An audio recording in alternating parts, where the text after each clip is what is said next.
stand by. We're now ready to begin our midweek press conference. We're joined by head coach Mike Scott. We'll open up the floor for questions. Go ahead, you've been waiting. Yeah. First off, wanted to ask, you know about CJ having an injury. Is there any update to that unfortunate situation? Yeah, so he will get surgery tomorrow or Tuesday. We're kind of waiting for an opening to see if we can get him in on his foot. And, it's looking like 4 to 6 weeks is what they're telling us, recovery time. So hopefully we can get him back for the end of the season. And to that end, I know you have other guys with injuries. Is that like one of the more definite things you have on any of the players that are kind of out? That's probably the only definite I actually have with them. But yeah, look, some of the other guys are kind of day to day, just kind of depending on how they're feeling. Are they practicing? You got any of these guys practicing? Actually, Tom practiced today. We kind of limit him to what he can do, just for just for precaution. Yeah. But he actually got out and ran and stuff today, so it was pretty good. It's pretty good to see. Yeah. That's encouraging.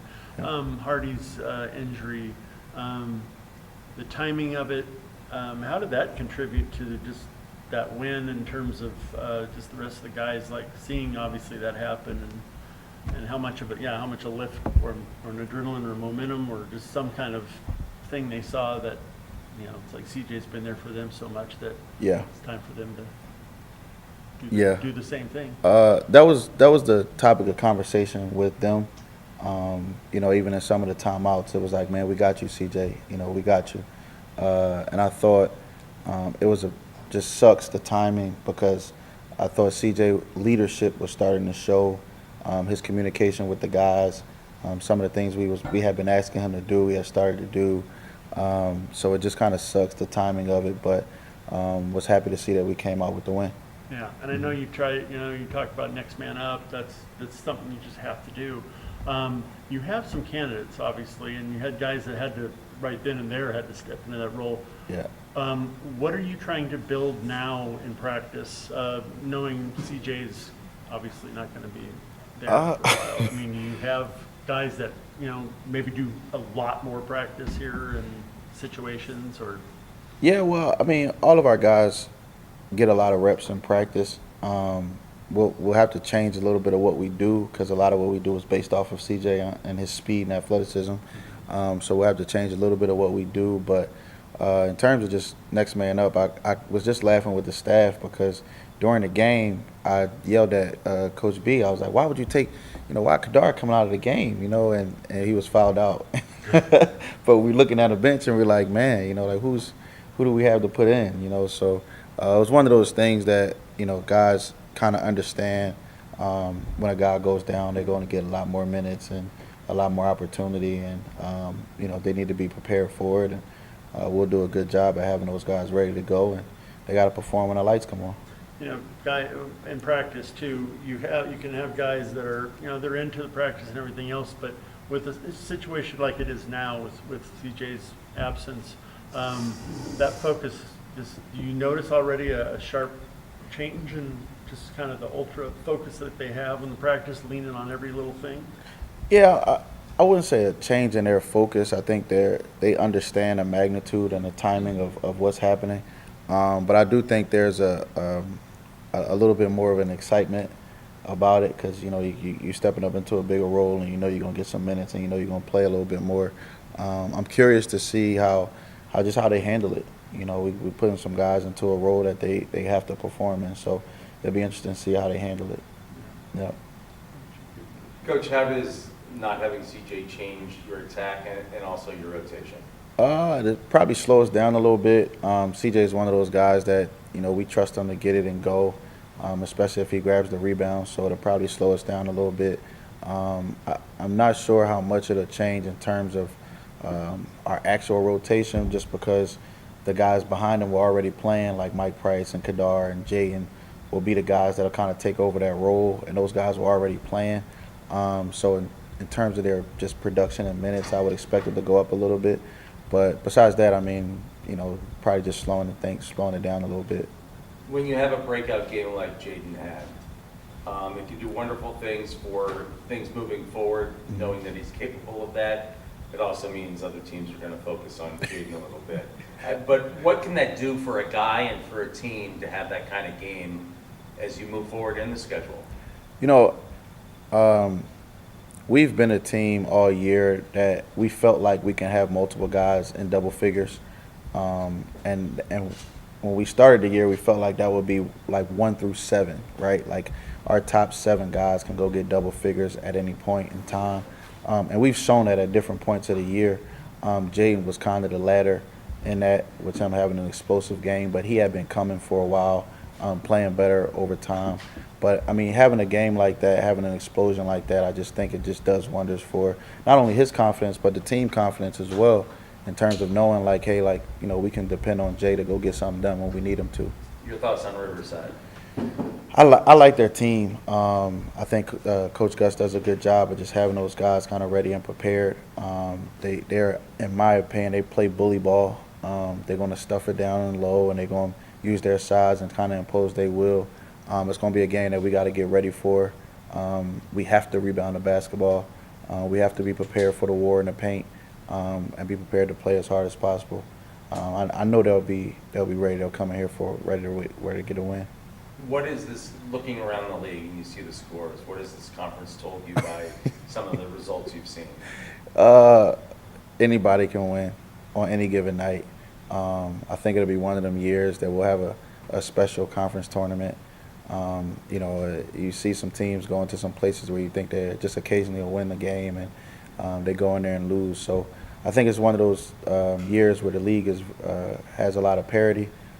We were talking about it maybe like a week ago about it was the year Cal Poly went to the tournament. They had like a losing record or something like that, and they won the conference tournament and went to the NCAA tournament. So for me, it seems like it could be one of those kind of years where anybody can go to the conference tournament and win it. I know you focus day to day, you know, practice by practice, but this week offers a possibility if you look at what's transpired so far. 2 winnable games, but as you mentioned too, anybody can beat anybody. But you get a home game against a Riverside team that just took, you know, a bit of a whipping by Hawaii, Yeah. and a Long Beach team that, you know, struggled a little bit even though they beat Cal Poly. Yeah. 3-3 is a world difference than 1-5, and Yes. it feels a heck of a lot better even than 2-4. How do you bring that message across to your guys that a winning streak, we need a winning streak? We don't. We talk about it every day. We need to get better today, which I thought we did today in practice, and then tomorrow is the same. We got to get better and be well prepared for Riverside, and then as those games kind of come along, we approach them on that day. I think a lot of the kids today, when you start to kind of go too far in the future, they forget that they actually got to work and play today and kind of prepare for that moment. So we try to keep the guys in the moment with, you know, daily habits and daily routine and daily practices and daily communication, so that way when we get to the game, it just becomes another opportunity for them. What about as far as, I know we asked about Tom Bentley Waller, what's his situation? Bentley practiced today. Hopefully we can get him back full strength. He was another one that we kind of limited what he does. He's so fast. He's so athletic. He got out there today and was kind of running around and was falling down. So he told him, you know, slow down a little bit. But I'm excited to get him back, man. I'm looking forward to seeing what he does. And finally, it seems like the Irvine game and this game at Davis, that the energy just seemed to be there for 40 minutes. Even if sometimes the play dropped off a little bit, the energy did not. Is that a product of guys having to think less and now more just play? I mean, if you know what I mean? Yep. I think it's a combination of a little bit of everything. We got some guys that's been playing better, getting a little bit more confident in what they do.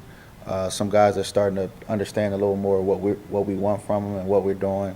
The staff has done a really good job of kind of showing the guys exactly what it looks like to play hard and have energy and cheer on the bench. And we were talking about it the other day in one of our timeouts. I forget what game it was, but AJ and Pierre came off the floor and they were exhausted. And they were like wheezing. And for the timeout, I just told them, everybody look at AJ and Pierre, like clap for them. Because like that's what it takes to go win these type of games, right? Like when you come off the floor, you need to be exhausted. That's how hard you need to play. And I think the little guys are starting to understand it a little bit, and then it becomes fun. right? It becomes like, oh man, I got your back. Like, you're tired, I got you. Don't worry about it. And guys are starting to trust each other. So hopefully we can build off of it and kind of keep it rolling and keep it going. One more question. We talked a little bit right before we started this about Jaden in terms of last year. I talked to Jamel Jones for an interview. He said one of the hardest working guys in the gym all the time, everything else, not even a starter, but he was just always working hard to get better. Tell me what your feelings are about him having a performance like that, just for himself to kind of reward for all the work he's always put in, even if he's not the starter and knows he's not going to get that many minutes, to now where he gets a big game like this, and obviously the sky's the limit in terms of what he can do to help you. Yeah, to me, and I'm a big college sports fan. Like, those moments are what college is all about. Like 10 years from now, when Jaden's sitting with his family and he's sitting around Christmas dinner or Thanksgiving dinner, like, that's the story that's going to come up, right? Like, his family was there, he's in his hometown, and they watched him go off for 35 or 34, whatever he had. And to me, that's what this is all about, right? It's creating those memories, those special moments for guys like Jaden, who he's an unbelievable worker. Like, Jaden is always in the gym. He's always doing what we ask him to do. He's always in the gym extra. And then he tries to bring guys along. Jamel talking about it last year when you had the interview with him. That was one of the things that he did. Mel, come on, we're going to the gym. Come on, we're going to the gym. And to take a prolific scorer like Jamel and then add some work ethic to him, I mean, obviously you see the results of that. So I'm just excited. I'm happy for Jaden. I'm happy for his family. His mom and dad are at every game, road or away. They travel and they come to the game. So to see them excited and to see them watch him perform that way. And he's been through a lot. Like, Jaden hasn't had it easy. It's been a tough road. His minutes have, like, he started off not playing for us at all. And then his minutes kind of built through the years. So excited for him and happy for him. And I hope it continues, Yeah. I lost my train of thought. That was somebody else. I'm good. I'll Jump I in. might ask a repeat question, but Okay. Coach, sitting at 7-9 heading into the new year now, how's the team feeling about the season so far? Feeling pretty good. Mainly just confident and trying to keep them guys confident moving forward. I think that's going to be huge in conference play as guys continue to shoot the basketball and make free throws and do a lot of the easy stuff that we need to do to win ball games. So I think the team's feeling pretty good going into this week. And as we head into conference play, I suppose, what's the energy in the locker room? Excitement. Everybody knows what conference means, especially for a league like ours that has multiple teams that are pretty good. You want to give yourself a chance to get to the tournament first of all, and then give yourself a chance to win it. So we know what these games mean to us, and try to stay excited and stay confident about going to go get them. I remembered the question I wanted to ask you. You beat Idaho, the last second shot.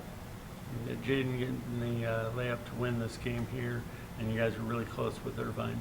What are you seeing out of that in terms of just what that means? And Greg mentioned earlier, the energy that you guys have really shown the last couple of games, and it just seems like all that together. When you win close games, when you do, you put in that effort, it just it rubs off or it keeps going, and obviously you need it in this conference. So any thoughts on what that means to you in terms of coaching those kind of games? Yeah, I mean, for me, and again, this is, my first time kind of going through this, so it also gives me a lot of confidence knowing that we can kind of get in those moments and draw something up and execute some stuff that we have been working on in practice for our team to go out there and listen and be able to be in the right spots and move guys and move parts to go and make a shot like that from Jay and obviously the one that Ron hit. But even some of the timeouts, like I thought in the Irvine game, we learned a lot just drawing some stuff out of some of the timeouts and being able to get some buckets from some guys who haven't really been in that role a lot. So for me as well, it gives me confidence to kind of keep pushing and keep moving forward and knowing that some of the things that we're doing is working. Mm-hmm. I got one more. Why did I call you acting head coach? No, no.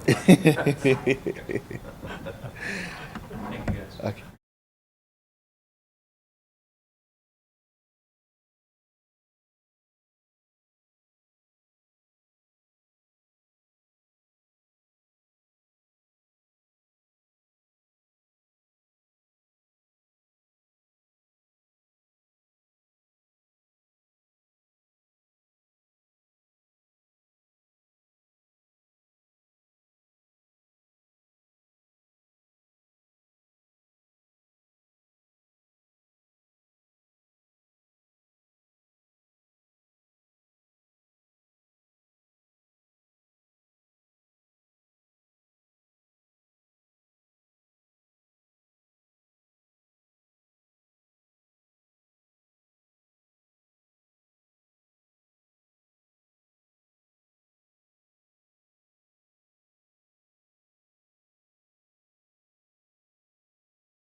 our midweek press conference with head coach Ari Weidman and open it up for questions.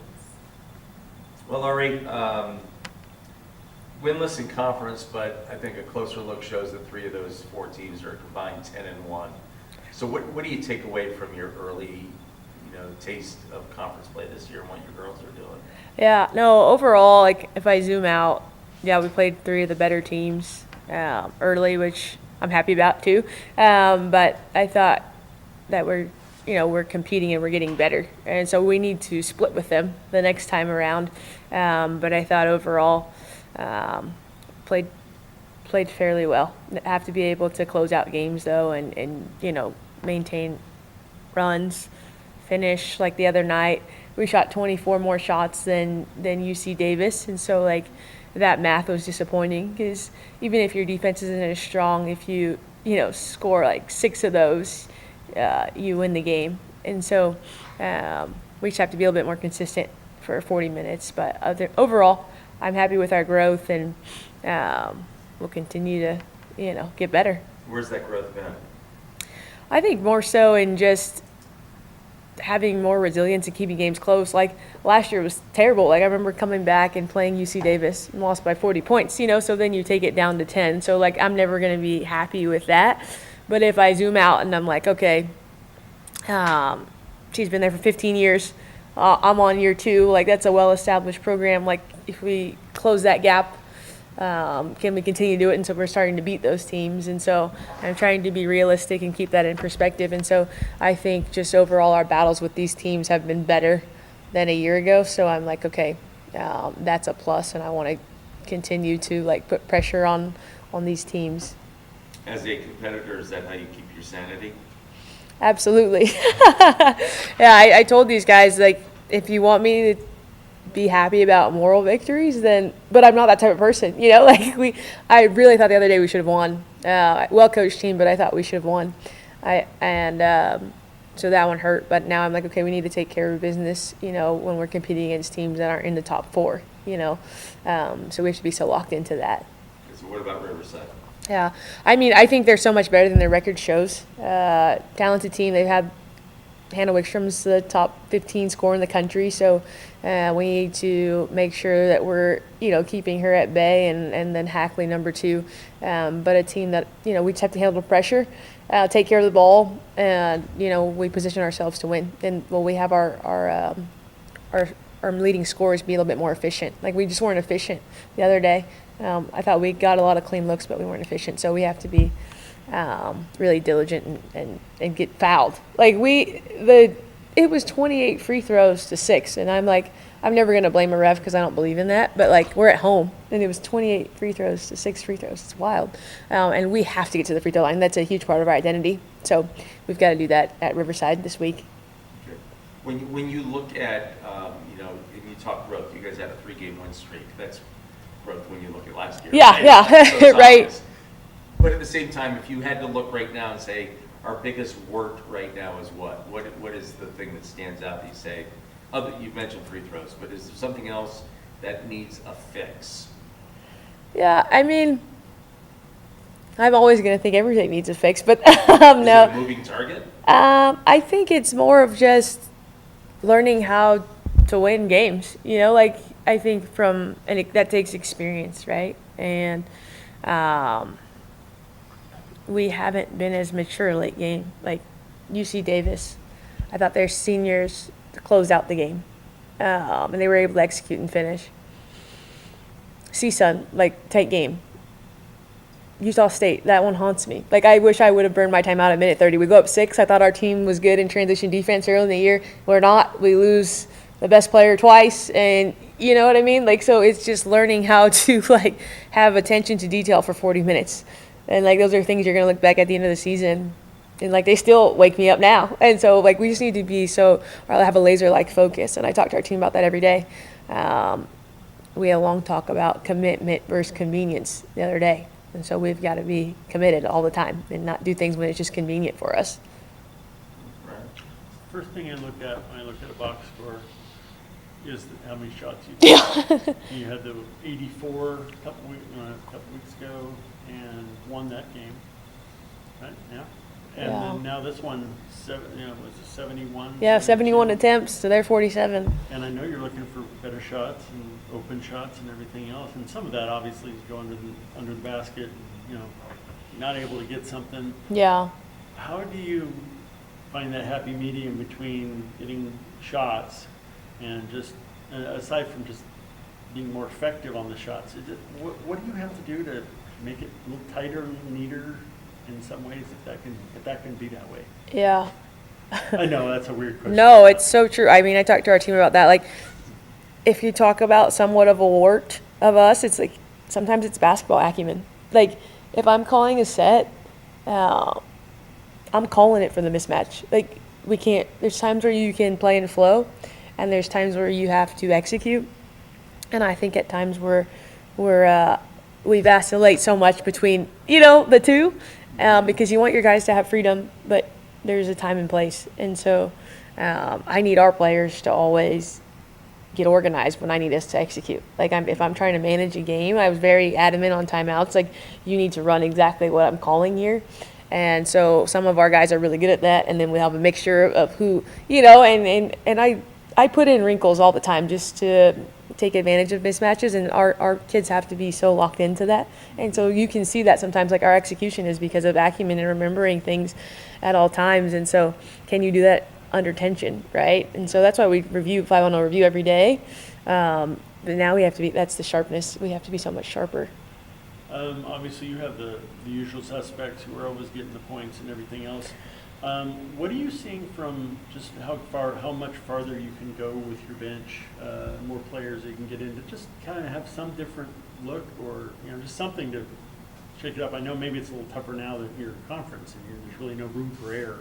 Yeah. But what about kind of just the rest of your bench? Are you finding anything more that can come in and make a three? They don't have to shoot 5, but Yeah. get a 3. Just something that comes in at a critical time for you. Yeah, and that's what we need. But I love Maria coming off the bench because she gives scoring and she's efficient. She's had a great week of practice.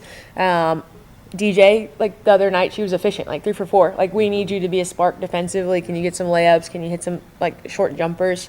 And then we do need a couple of our other bench players to be able to contribute when they get in there. Like Adrian Pulatasi, she's got to be able to finish when she goes in there. Zalisa Finley, like, you need to hit open threes when you're in there. She'll rebound, but we need, like, she's a stretch that, like, can hit. And ideally Ophelia Powell will get some minutes soon. I met with her and I'm like, you're just in a tough series with, like, really talented kids. And so, but I think that she's growing off ball, and she's a freshman, but ideally she'll get to start getting some more minutes and will help us with some bench scoring and just bench assists. What do you like about what Krishan has brought to this team, and what Marley is? She was here last year, so she got a taste of what it was like last year, and now this year. What are you seeing that you really like out of those two? Yeah, I love that Krishan can pretty much get you a bucket whenever she wants. And she's only a sophomore, so she's still learning that experience piece, and that she can play both sides of the ball. She doesn't all the time, and we talk about that constantly. But she can really defend.